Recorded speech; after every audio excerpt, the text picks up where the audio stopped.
Okay, I got the high sign. Technology is working. So, I'm John Driesen, lay leader. Welcome to the Unitarian Universalist Fellowship of Pottstown. We're a unique group of people. If I counted correctly, only 2 of our members were born into the faith. Therefore, everyone else who's here today has arrived because they were seeking something they could not find in the faith of their birth. So, we welcome all of you who are seekers, who have found what you want within our 4 walls: love, caring, non-judgmentalism, freedom to choose your spirituality without any onus or creeds. And with that having been said, we welcome all of you, both who are present and those who are online, if there are any. So as always, we're going to start with any announcements for the good of the fellowship.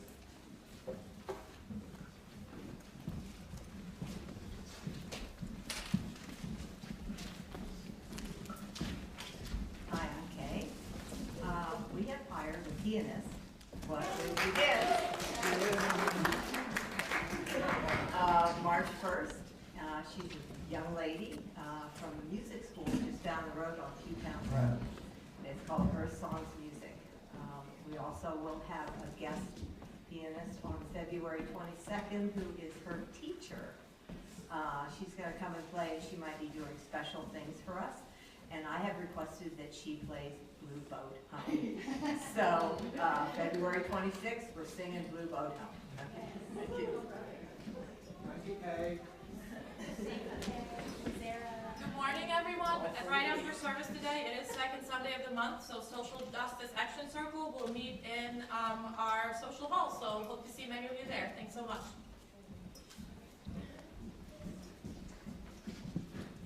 It's finally raffle day! I'll be pulling tickets today. If you forgot to bring them in school, that's why I write down the numbers. Hi, I'm Monica. I'm president of the board. We have our board retreat next Saturday.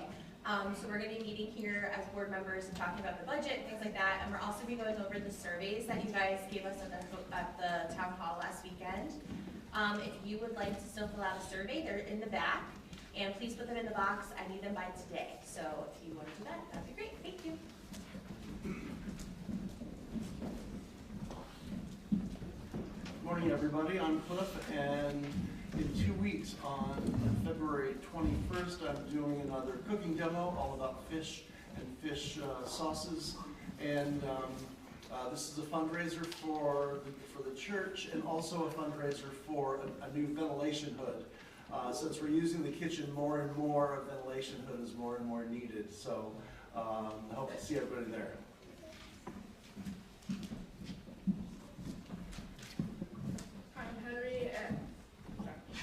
Hi, I'm Henry, and this Friday we're going to have Youth D&D here, and yeah, if you want to know more, I have posters. So.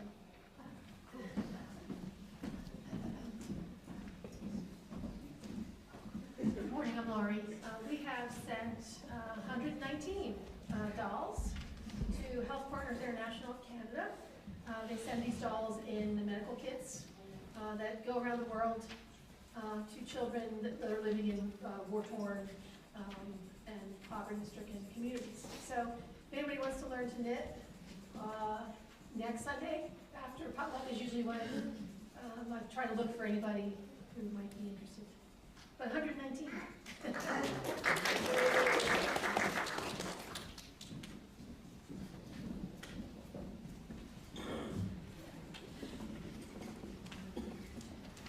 Okay, do we have a volunteer to light the chalice? Someone has been selected. We asked earlier. Say the Army volunteered.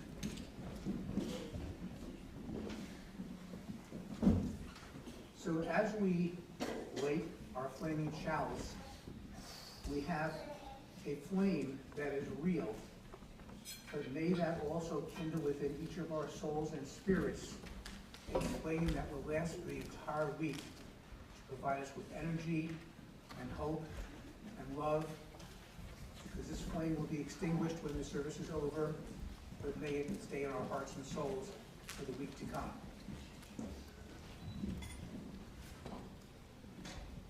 So I'm going to hit the chime. If you have a mobile device or something which makes noise, please put it on quiet mode.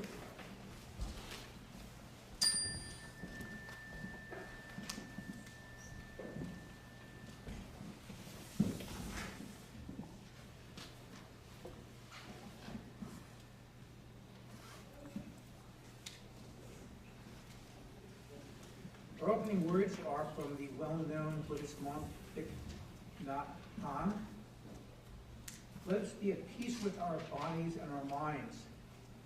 Let us return to ourselves and become wholly ourselves.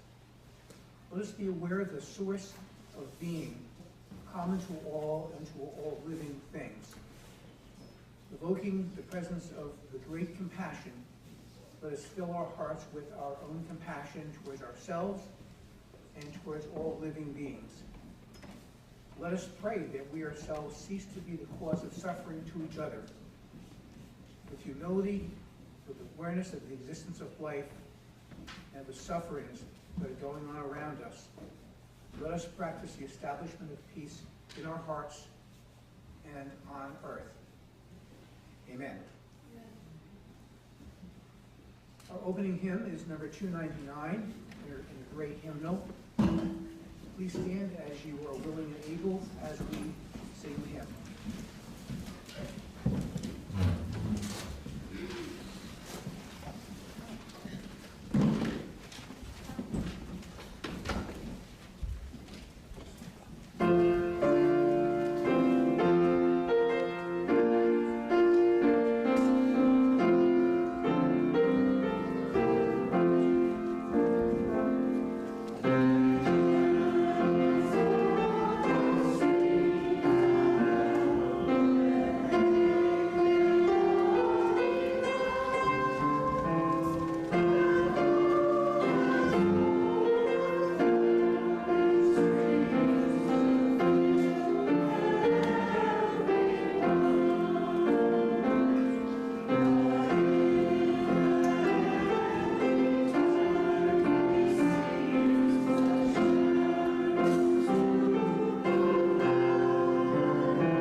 It is now time for one of our traditions, which is a story for all ages. So all those who are young in age or young in spirit can come to the front.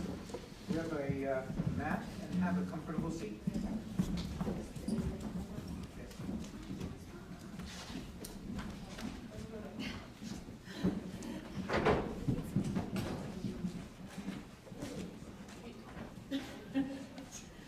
Good morning. This on, right? Okay. Some of you may already be familiar with this story. I know it's popular with teachers. When I read that today we would be talking about hope, especially hope when things are really tough in our lives, this was a story that I immediately thought of. This story is called A Chair for My Mother by Vera B. Williams. The pictures? No, I'm sorry. Oh, bummer. My mother works as a waitress in the Blue Tile Diner. After school sometimes, I go to meet her there. Then her boss, Josephine, gives me a job too. I wash the salts and peppers and fill the ketchups. One time, I peeled all the onions for the onion soup. When I finish, Josephine says, "Good work, honey," and pays me. And every time, I put half my money into the jar. It takes a long time to fill a jar this big. Every day, when my mother comes home from work, I take down the jar. My mama empties all her change from tips out of her purse for me to count. Then we push all of the coins into the jar. Sometimes my mama is laughing when she comes home from work. Sometimes she's so tired she falls asleep while I count the money out into piles. Some days she has lots of tips. Some days she only has a little. Then she looks worried. But each evening, every single shiny coin goes into the jar. We sit in the kitchen to count the tips. Usually, Grandma sits with us too. While we count, she likes to hum. Often she has money in her old leather wallet for us. Whenever she gets a good bargain on tomatoes or bananas or something she buys, she puts by the savings and they go into the jar. See the mama resting while they're counting the money?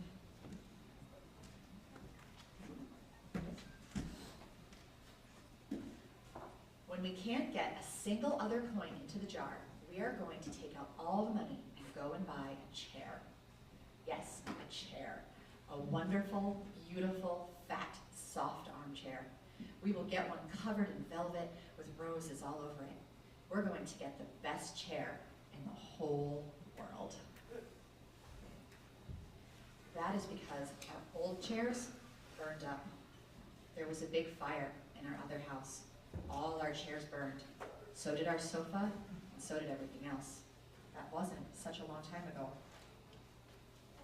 My mother and I were coming home from buying new shoes. I had new sandals, she had new pumps. You know what pumps are? High heels. We were walking to our house from the bus. We were looking at everyone's tulips. She was saying she liked red tulips, and I was saying I liked yellow ones. Then we came to our block. Right outside our house stood two big fire engines. I could see lots of smoke. Tall orange flames came out of the roof. All the neighbors stood in a bunch across the street. Mama grabbed my hand and we ran. My Uncle Sandy saw us and ran to us. Mama yelled, "Where's Mother?" I yelled, "Where's my grandma?" My Aunt Ida waved and shouted, she's here, she's okay, don't worry." Grandma was all right. Our cat was safe too, though it took a while to find her. But everything else in our whole house was spoiled. Can you imagine how scared you would be if you were coming home from the store and you saw that?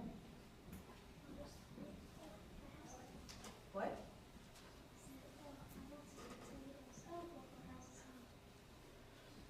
What was left of the house was turned to charcoal and ashes. We went to stay with my mother's sister, Aunt Ida, and Uncle Sandy.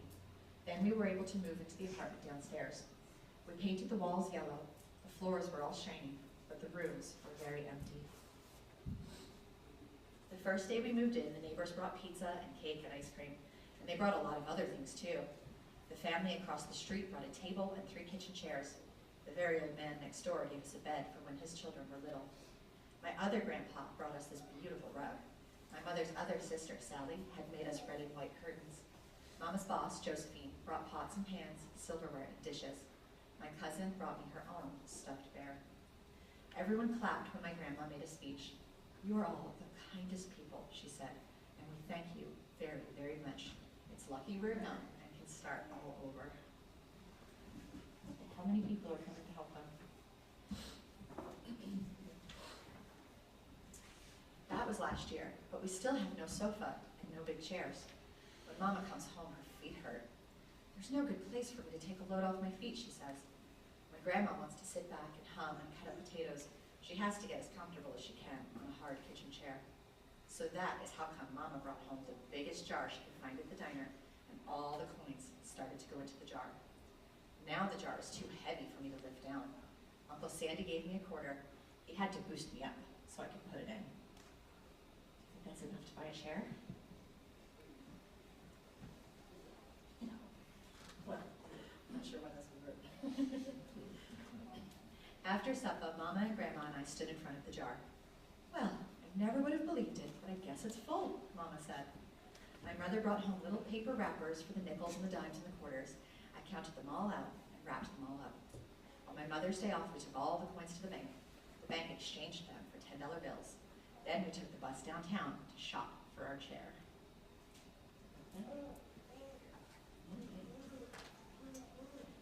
We shopped through 4 furniture stores. We tried out big chairs and smaller ones, high chairs and low chairs, soft chairs and harder ones. Grandma said she felt like Goldilocks and the Three Bears, trying out all the chairs.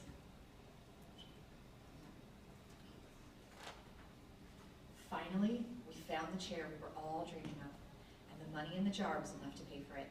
We called Aunt Ida and Uncle Sandy. They came right down in their pickup truck to drive the chair home for us. They knew we couldn't wait for it to be delivered. Do you see their perfect chair there in the store? Which one is it? The one in the back with the flowers? Just like they were dreaming of. I tried out the chair in the back of the truck. Mama wouldn't let me sit there while we drove. But they let me sit in it while they carried it up to the door. We set the chair right beside the window with the red and white curtains. Grandma and Mama and I all sat in it while Aunt Ida took our picture. Now, Grandma sits in it and talks with people going by in the daytime. Mama sits down and watches the news on TV when she comes home from her job. After supper, I sit with her, and she can reach right up and turn out the light if I fall asleep in her lap. Thank you for listening. Are we ready to go back to Ari?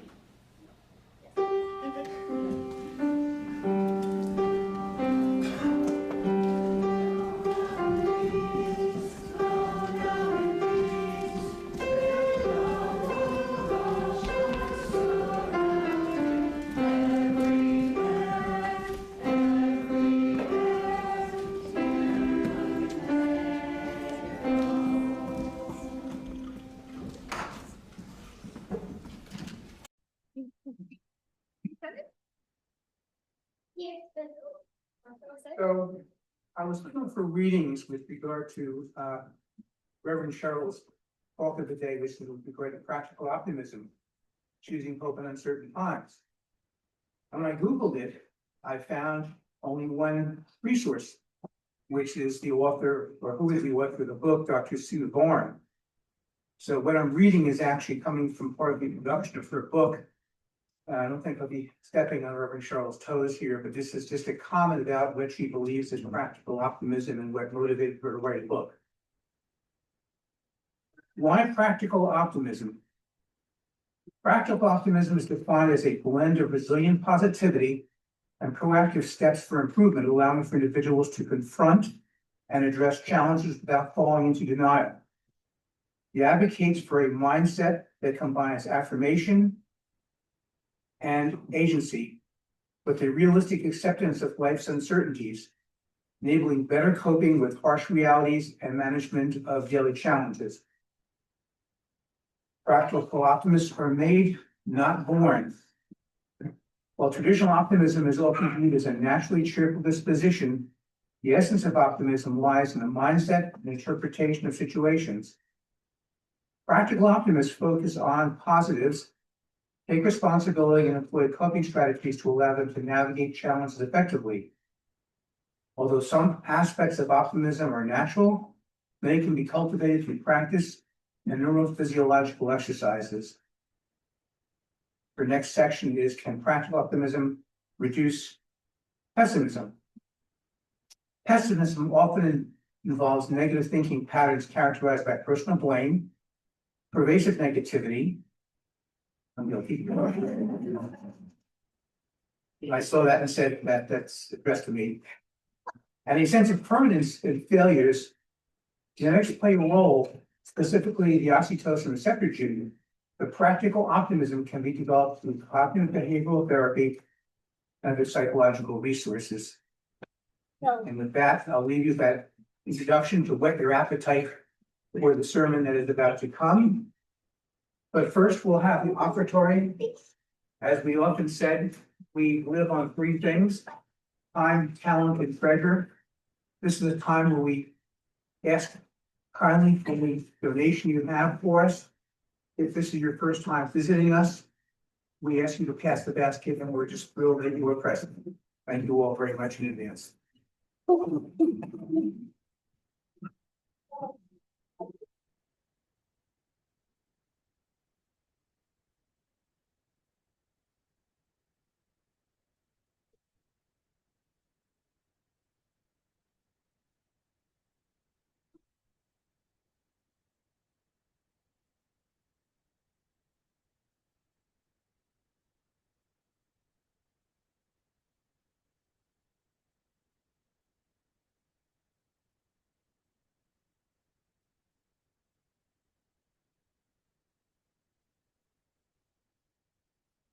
So as I say, each time Reverend Cheryl graces us with her generous presence and usually a sermon that is thought-provoking and intriguing.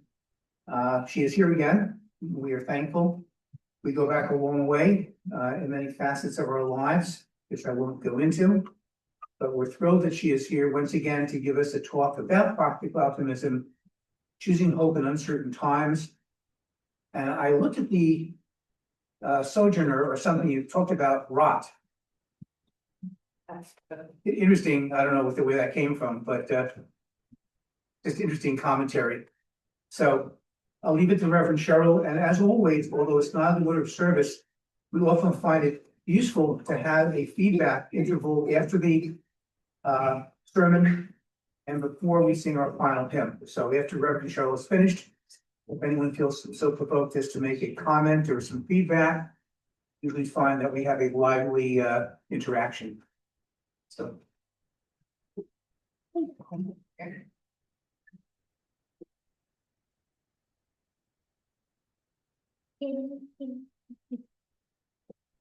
morning. Good morning. Good to be here this morning. Before I start, I have two friends who are Lutheran pastors in Minneapolis. And I have been in touch with both of them recently to find out how they were doing. And their comment is, it's just crazy. So regardless of where you are on the political spectrum, I found everyone agrees that life in Minneapolis is just crazy. So whatever thoughts, prayers, positive thoughts you can put out into that situation, please do. If I was a pastor in Minneapolis with a congregation that was not of one mind, that would be a real challenge. So at any rate, that's one of the reasons why I was looking to talk about hope and optimism today. And as I mentioned in the newsletter blurb, I am Lutheran, and in that tradition, the 4 Sundays before Christmas, known as the season of Advent, are a time to focus on hope, joy, peace, and love. And this year, I found myself in particular gravitating to the meditations on hope. Maybe it was because of the cold gray winter, which has only gotten colder.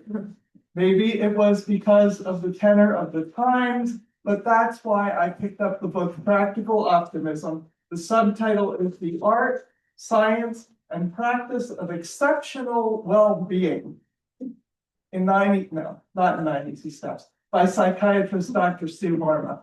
Now that I've read the book, I'm not sure it was what I was hoping for. I'm not sure following the guidelines of the book would make me more hopeful, but I think what it will do is to help us figure out ways to live our lives more fully and to improve our mental health. Throughout the book, the author offers a lot of practical suggestions to move toward the mental health goals that she sets out. So first, a definition, going a little further than what John shared. She defines practical optimism as a practice that draws its power from uniting what people might think would be two opposing ideas.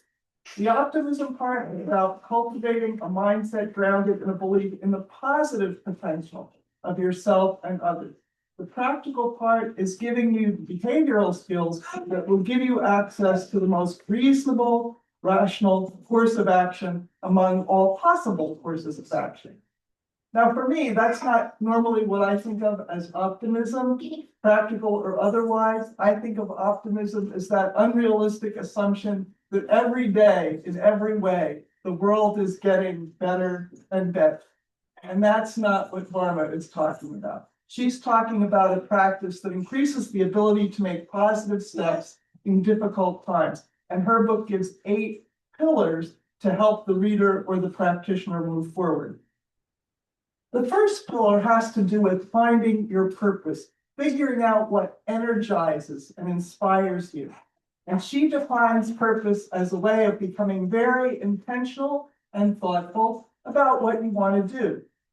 In religious terms, I've heard it talked about as finding your calling and vocation. And that involves not only what you do, but having that action filling you with joy. One of my favorite writers is Frederick Buechner, and he puts it this way. Finding your purpose is finding the kind of work, A, that you most need to do, and B, that the world most needs to have done. So he goes on to say, if you really get a kick out of your work, you've probably met requirement A. But if your work is writing TV deodorant commercials, the chances are you've missed requirement B. On the other hand, if your work is being a doctor in a leper colony, you have probably met requirement B. But if most of the time you're bored and depressed by it, the chances are you have not only bypassed A, but you aren't helping your patients very much either. And then he continues, neither the hair shirt nor the soft birth will do. The place God calls you to is the place where your deep gladness and the world's deep hunger meet. So if you can find that in what you're doing, whether it's employment or vocation as parent, sister, brother, child, whatever, for me, that's a gift. And you can find that, and that inspires hope. I think that's great advice, but I also think it's helpful to get some direction on just how you find your purpose if that isn't clear to you.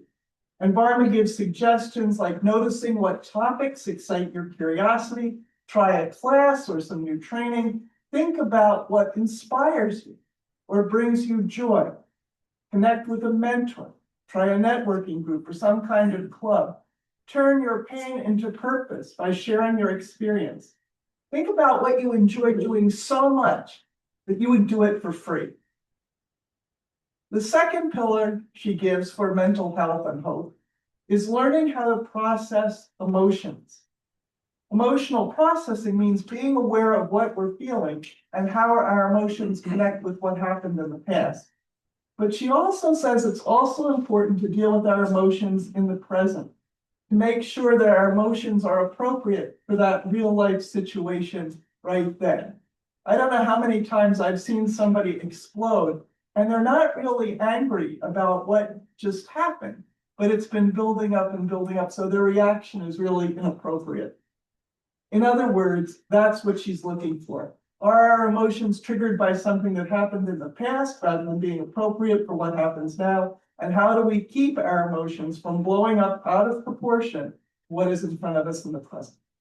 And how we work on those questions are going to be different from person to person. Some journal, some talk to friends, some talk to themselves. Others might talk to counselors, whatever works. Some might benefit from medication in tackling those questions. It's going to be different for each one of us. The third pillar is working on how we problem solve, making sure that dealing with our emotions doesn't short circuit that process. Varma believes that people are a mixture of those who make decisions fast and those who require a lot of input, in my opinion, before a final decision is made. My husband and I do things differently, and you most see it in how we buy cars. I have gone to the same Volkswagen dealer for 40 years. I walk in, he says what color, I say silver, he drives it off the lot. Rich goes to, well, it takes him a lot. He has no brand loyalty. He sort of investigates what brand he would like, then goes to 3 different car dealerships anywhere in the Lehigh Valley or beyond, and argues with the car dealership people about what kind of, that makes me crazy. We do not shop for cars together. But regardless of what problem-solving method you use, more information or less, Varma offered what I thought were some good practical suggestions she called the rule of 3. When there is an important decision to be made, give yourself no more than 3 days, ask no more than 3 people for advice, and narrow your choices down to 3. And I think getting that kind of advice is probably good for those of us who tend to rush a decision, as well as those who tend to research and ponder for much longer periods of time. The other helpful factor I thought in making decisions was one that's been around for a long time. Realizing what is and isn't under our control and accepting the distinction. And that's related to the Serenity Prayer that used to be up on the old St. Joseph's Hospital in Reading. I don't know if it's still up on the St. Joseph's Hospital, a newer one. But God grant me the serenity to accept the things that cannot be changed, the courage to change the things I can, and the wisdom to know the difference. The fourth pillar has to do with developing a healthy sense of pride, which the author defines as having a stable, kind, realistic picture of who we are. She would say it's connected to our sense of worth and knowing our strengths and our imperfections. It's kind and encourages growth and positive action. And she talks about it in terms of grace. G for gratitude for the good, R for recognition of reality, A, acceptance of imperfection, C, compassion for yourself. I know that's one that I have to work on periodically. And E, empathy for others. The fifth pillar of practical optimism is proficiency, or believing that you can do it. This is a sense of how effective we feel overall in our ability to get things done, cope with stresses and challenges, regulate our emotions, and self-soothe. I think we're born with more of this, and it goes down as we get older. Kids think they can do anything, and somehow we lose that. And that there's probably goodness in that. We can't do anything. If you jump off the roof of a building, that's not going to have good consequences, as some children have found out. But somehow we need to increase that or keep that alive in ourselves. Varma also notes that the sense of proficiency develops through personal experience by being inspired by how others overcome obstacles, like watching the Olympics, getting reinforcement, encouragement, reassurance from others, and even feedback from our own bodies. She also notes that proficiency can be hampered by barriers such as feelings of helplessness, stuckness, and just plain old being poop. Throughout the chapter, she offers hints for moving behind these barriers. She also notes the importance of being flexible and says, write your purpose or your core values in pen, your path on how to get there in pencil. The sixth pillar of practical optimism is the ability to stay in the present, which means giving up worrying about what happened in the past and what you think might happen in the future. It can also mean putting down our digital devices and giving up doom scrolling. How to do this?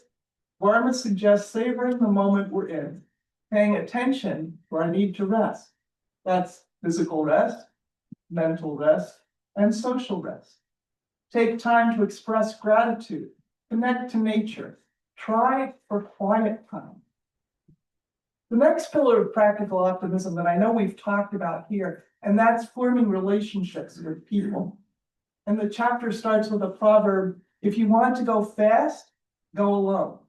If you want to go far, go together. Every time I turn around there's another article on how relationships are good for our physical and emotional health. That those who have more relationships tend to do better, even in their health. Those who are alone or suffering from loneliness, and I know the Surgeon General has written about this, are going to come up into all kinds of other physical and emotional problems. Loneliness can be deadly. In this chapter, Varner talks about 4 different kinds of relationships. The first ones are the deep ones, and those are the ones folks you have known forever who can say anything to you, and you can say anything to them. There are also what she calls meaningful friendships, folks who have shared experiences with you. The next are the folks who have a common interest with you, people you enjoy due to shared activities, but not the folks for whom you would tell your life story. And lastly, as important, are what she calls micro connections. And those are some of my favorite ones. When I shop at the Giant I go to has 13 lanes.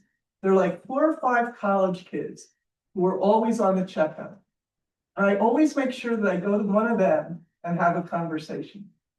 And I always feel better after I do that. It's very strange because they're not in-depth conversation, but it's just that momentary connection that helps. It brightens my day.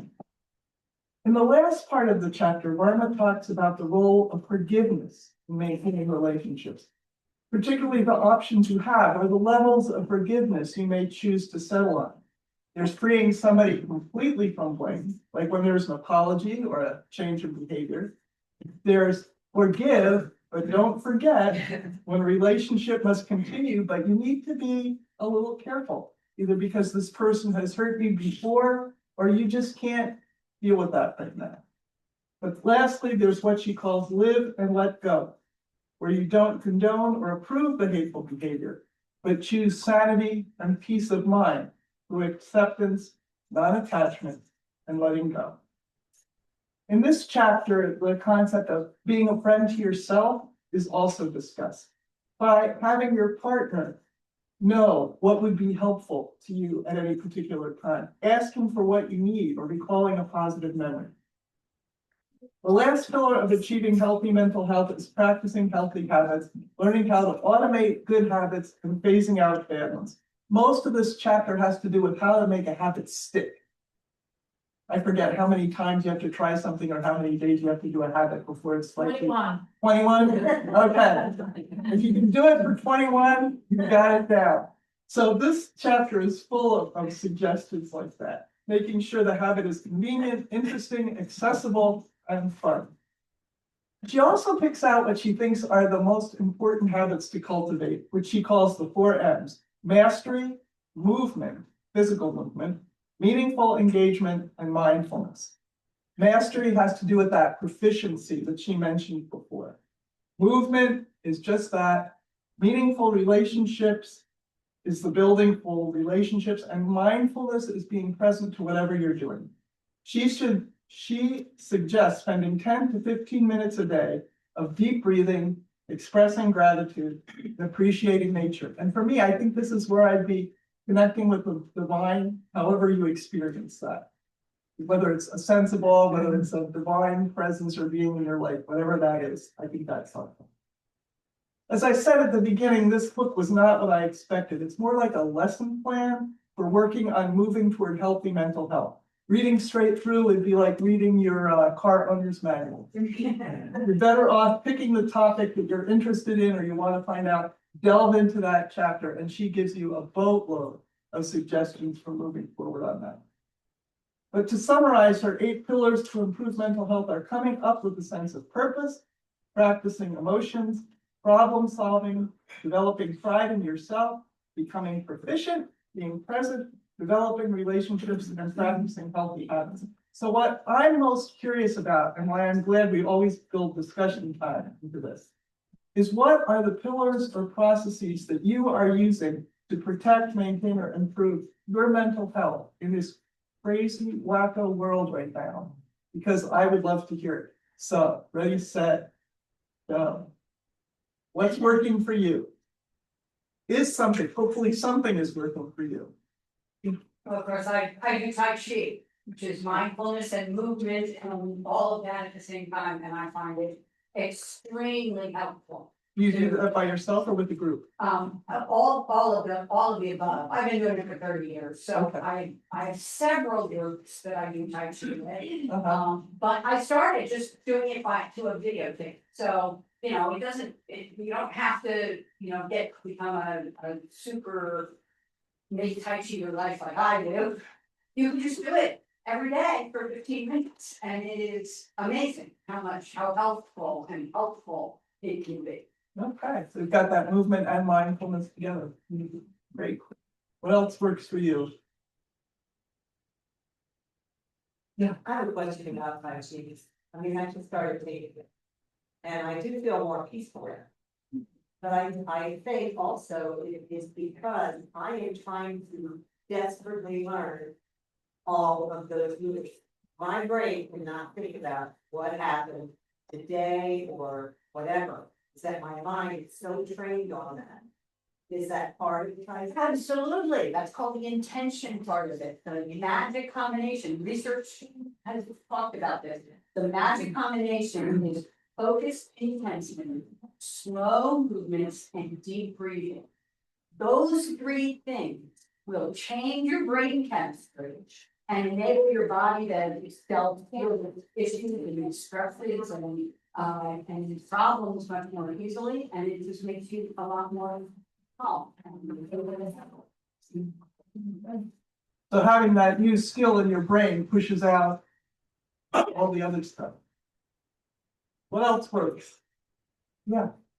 Well, I say that when I hear people saying about dealing with the current times, is they want to just, everybody I talk to said they just want to disengage. They just don't want to hear it at all. They don't want to know. They just want to have their head in the sand. That kind of worries me. So I feel like that's something that we can't do safely right now. And get the end we, reach the end that we want. But here, we've been going to some rallies that are encouraging, arranged around things we care about.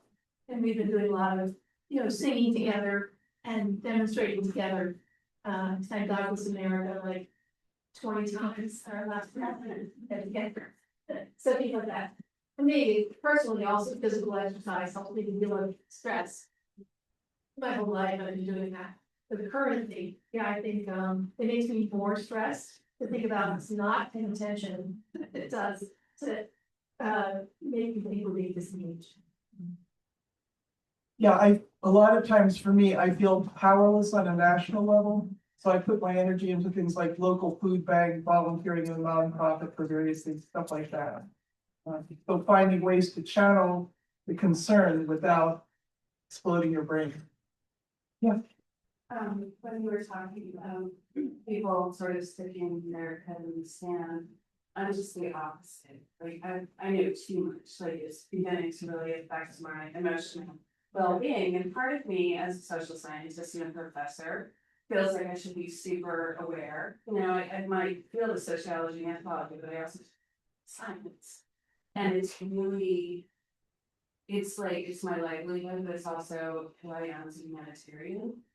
And I'm so overwhelmed. I said I have Irina like this. I have PAD, not seasonal affective disorder, political affective disorder. It's going to be in the DSM-V, I'm sure. I created this new disorder that I have. But Let's put it in there. yeah, political affective disorder. That's what I have currently. Next sermon from Tara. Okay. Okay. But my therapist said to stop reading about the current events just constantly. She told me to only check in twice a day.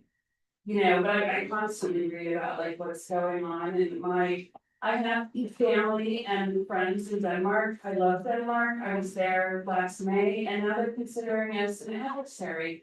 The United States is an adversary. It's insane. It's so insane. So I'm trying to be balanced. And I understand what you're saying, like people become apathetic when they're not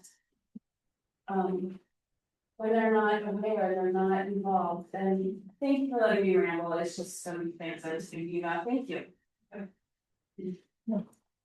Peanut butter and jelly sandwiches.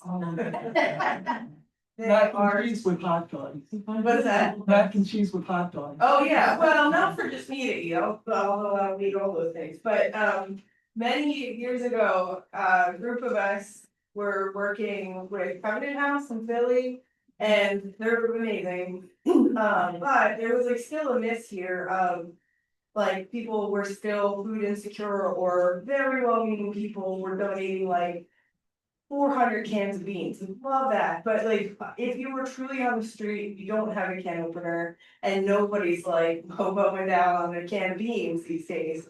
Peanut butter and jelly sandwiches are nutritious. They are calorically dense. They store pretty easily. They're not so high value that somebody would trade them for something like drugs, or sex. You can't buy illegal things with them. But you've done that, you've made a difference, somebody ate that sandwich, and it covers a lot of the tenets that were mentioned here. You have a conversation with people, you find out, oh, there are, trans people don't have access to hair around you, like, they would love if somebody bought them a bag of hair so they could do their braids and feel like they're living in their truth. And so we would start to bring that stuff, and like, man, nobody saw, like, all the stuff that gets donated, men's socks, like nobody donates them. And we're like, okay, we'll bring men's socks. And it sort of became this whole, I'm not involved anymore. I handed it over to someone. I couldn't continue going to K&A for like the rest of my life. There's just burnout there. But yeah, you make peanut butter and jelly sandwiches. It'll cost you $6. You can drive right over the river and drive around downtown Pottstown, and hand them out, and you get to have a conversation with someone. You've done something that feels good because you did do it. It's easy to have mastery of making a peanut butter and jelly sandwich.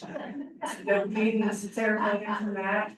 And if I don't make peanut butter and jelly sandwiches much anymore, but I do like the places that do. It's pretty easy to find them on Instagram. I just look for not by men who are doing something good for the community and shoot them $10 over Cash App every month. Very cool. Yeah. Yeah, so I'm not gonna speak as a mental health therapist here, because there's certainly lots of different modalities that can help people, and one is not better than the other, but speaking for myself, absolutely our UU way of funneling, our beliefs into action, and our optimistic ways of looking in the world, to put that out there, no matter how small it may be sometimes, it creates that ripple effect, and for myself, at times of struggle, I find that being busy and funneling into something meaningful really does make a difference. And the other point would be, part of my new role as being a worship coordinator, I make these little pamphlets here, and I've been really enjoying putting little graphics in here. And today, I don't know if you've seen the graphic, it says, it doesn't matter if the glass is half empty or half full, be grateful that you have a glass and there's something in it.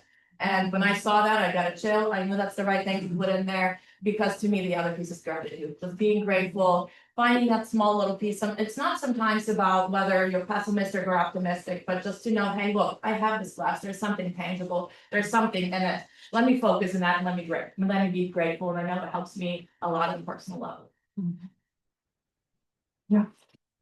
I just want to add another thing about the apathy versus the self-preservation. They are not the same thing. I gave up the news. I do not do social media. I can't deal with the stresses of my life, much less the stresses of the world. And I don't know if you guys know this, I'm under a lot of stress at work. They're trying to get rid of me. They're calling me a bad teacher. They're putting me through disciplinary hearings. I mean, it's really bad. And so that's stressful. And then to know about the craziness that is going on in the world, I would be a basket case. So I do self-preservation. I have to do self-preservation. I do not watch the news. I do not go on social media. I know. And when other people start talking about it, I say, okay, but I really don't want to talk about that right now. Let's talk about the trees. You know, something that enabled me to not have to deal with that kind of thing. So, and it's not apathy, it's self-preservation. I shouldn't have put that as a term on people who apathy is a term. No, On the societal. No, you didn't do that. I just want, I understand the need of healthy boundaries and. And I encourage other people to do that, because it's really it's the way I stay optimistic. Okay, yeah. I'm right there with her when it comes to self-preservation. I start reading news and all that. What really helps me is thinking about gratitude as often as I can throughout the day. I have serenity prayer on my cell phone and I watch it as often as I can, even at work. It helps a lot. Simply getting up every morning and just thinking about all the things I should be grateful for helps a lot. Thank you. Thank you. Yeah. I really like supporting like friends that have initiatives, like Chad and Irene have their like speaker initiative that they do. I have a friend that just wrote a book and I just sent her $20 this morning for her audiobook because I don't have time to read, but I have time to listen. So like things like that, and like I make soup on the weekends, so especially during the snow, like just trying to find like little things that you can like disconnect from and that matter, like supporting, like having hope and having joy. And I forget what the quote is exactly, but it's like, in the morning you work, in the afternoon you protest, and at night you dance. And so like having that. Wow. Yeah.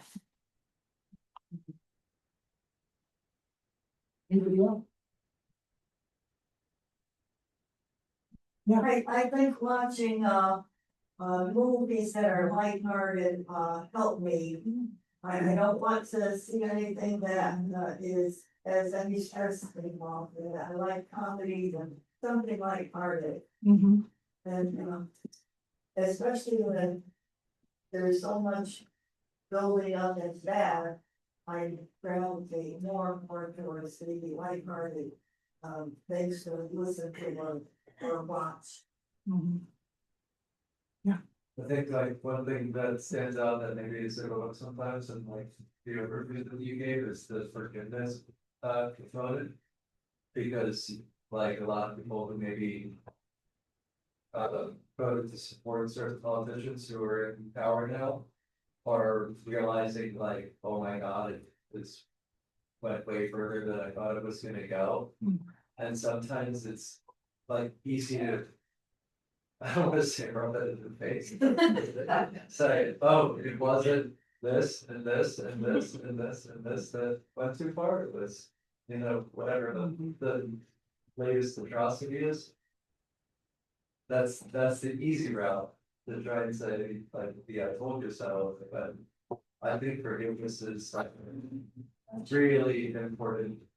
Like, it's so hard to bury that hatchet, but I think there's only one way to heal, and that's coming close to the other. Getting further apart is only gonna exacerbate the situation. It is really hard to forgive in the current climate, but it's not letting bygones be bygones, like the caveat you gave that there's different levels to the forgiveness, but I think with how, I guess trying to put a positive spin on it, with how extreme things are getting, there are people who are like waking up and willing to have more nuanced conversations about things instead of just big memes. So that's, I guess, something that I struggle with. My family's like 50-50 split. And it's easy to like keep battering around and argue. But it's hard to like get the guard down on both sides and have a civil conversation about it. Will going to Super Bowl parties help your mental health?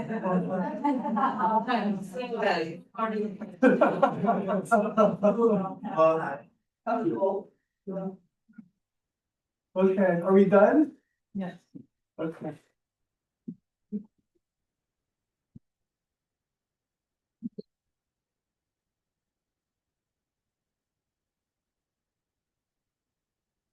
Okay, so please stand as you one able for our final hymn, which is number 29, Joyful, Joyful, we adore thee.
So now we come to a time where we turn off the recording to allow us to share our joys and concerns. It is a unique Unitarian Universalist habit. The words in our order of service, if you remember them, for the chalice extinguishing lines.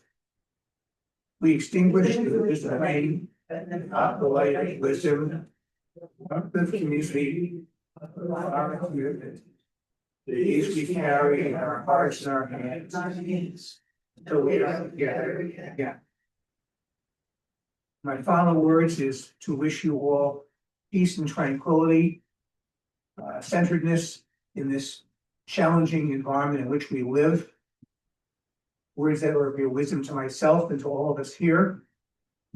May we all go in peace and have a peaceful week upcoming. Blessed be. Amen.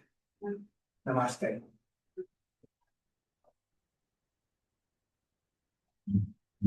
And of course, we have the best part, which is the best post-service food in the world.